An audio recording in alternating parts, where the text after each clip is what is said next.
आज आपण करणार आहोत मच्छीचं कालवण म्हणजे माशाचं कालवण। पहिले आपण गरम तेलात कढीपत्ता टाकून घेतला आहे। त्यानंतर त्यामध्ये आपण कांदा टाकणार आहे। चांगल्या प्रकारे खरपूसपणे भाजून घेणार आहोत।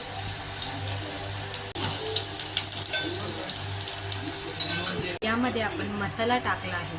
हा मसाला आपण घरात तयार केलेला आहे। मग या मसाल्यात भाजलेला कांदा, भाजलेलं खोबरं, जिरं, कोथिंबीर, त्यामध्ये खडा मसाला सुद्धा टाकलेला आहे।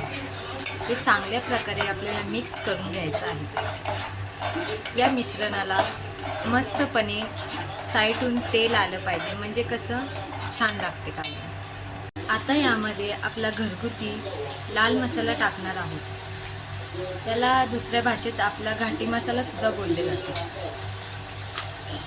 आता हे जे मिश्रण आहे ते सगळे आपण मिक्स करून घेणार आहोत चांगल्या प्रकारे। मस्त सुगंध सुटलेला आहे। आता अशा प्रकारे या मसाल्याला तेल सुटलेलं आहे।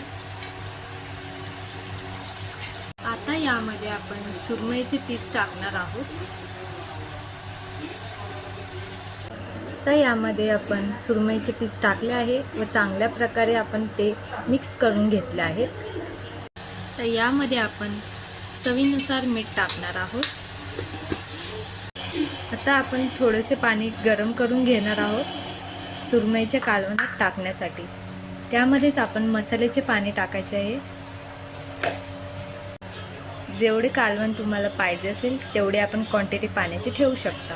व हे चांगल्या प्रकारे पाणी उकळून घ्यायचे आहे। त्या साईडला आपली सुरमई वाफलत आहे। सुरमईच्या कालवणासाठी आपण एका साईडला गरम पाणी केले आहे। तर हे गरम पाणी आपण सुरमईमध्ये टाकणार आहोत। हे बघा, मस्तपणे आपल्या कालवणाला तरी आली आहे व ते मिश्रण आपले कालवण मिक्स करून घ्यायचे आहे। हे बघा, मस्तपणे आपल्या कालवणाला तरी आली आहे। त्यामध्ये कोथिंबीर टाकली आहे। हे पहा, आपलं सुरमईचं कालवण तयार आहे। आता हे आपण एका प्लेटमध्ये सर्व करून घेऊ। हे पहा, आपलं सुरमईचं कालवण तयार आहे। ही रेसिपी जर तुम्हाला आवडली असेल तर या व्हिडिओला लाईक करा, शेअर करा आणि आपल्या चॅनलला सबस्क्राईब करा।